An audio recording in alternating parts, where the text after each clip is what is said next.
Hi there, I'm Jazmin Cano, and I work on accessibility at Owlchemy Labs.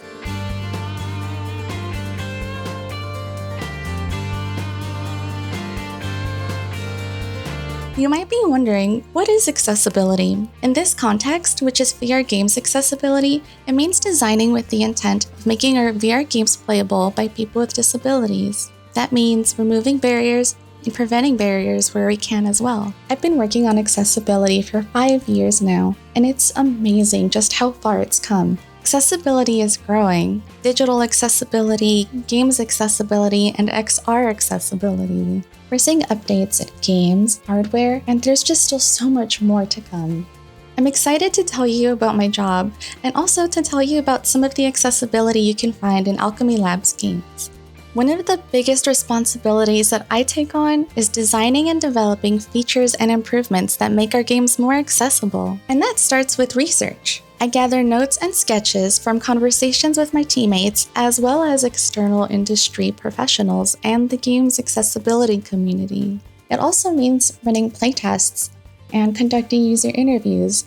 When we have a project to make something, let's say we're creating a feature, what we do is we assemble a team, we get together, we brainstorm and come up with ideas on how we should approach this. Having a clear description of the project will help remind us what we're working towards, and it helps keep us on track. While a project is in its early stages, I plan playtests and user interviews. Most of these playtests and user interviews are conducted remotely. Because of this, we'll have a video call running during the entire playtest where I can sort of see what people are doing and how their body is moving and how they're reacting to the game.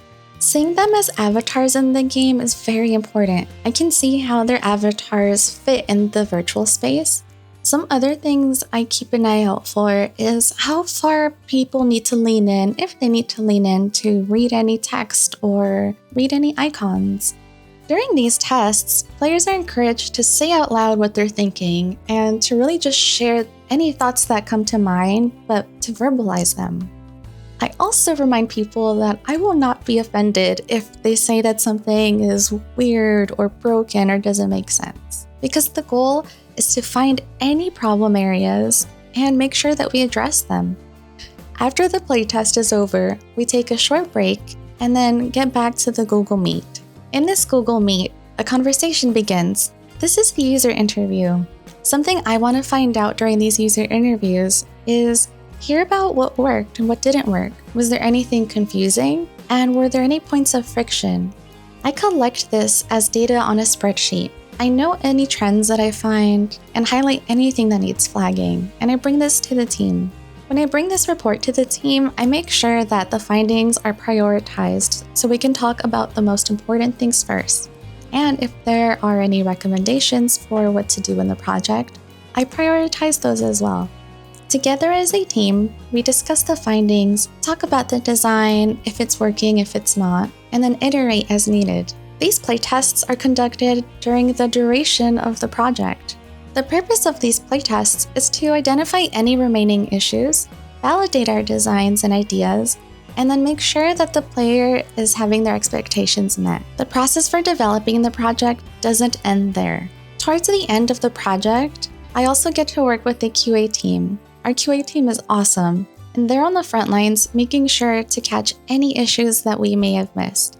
A testament to our team's willingness and bravery when it comes to innovation is an experiment we did for Cosmonius High called the Vision Accessibility Update.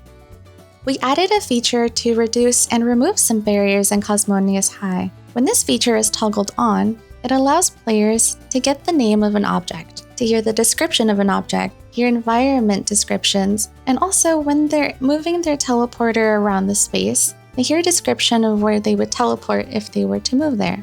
Space bus door. Space bus interior. There are also many posters and books in Cosmonius High, and players can have the text and labels read to them as well through text-to-speech. This feature also adds a high-contrast highlight on objects that are key to the experience.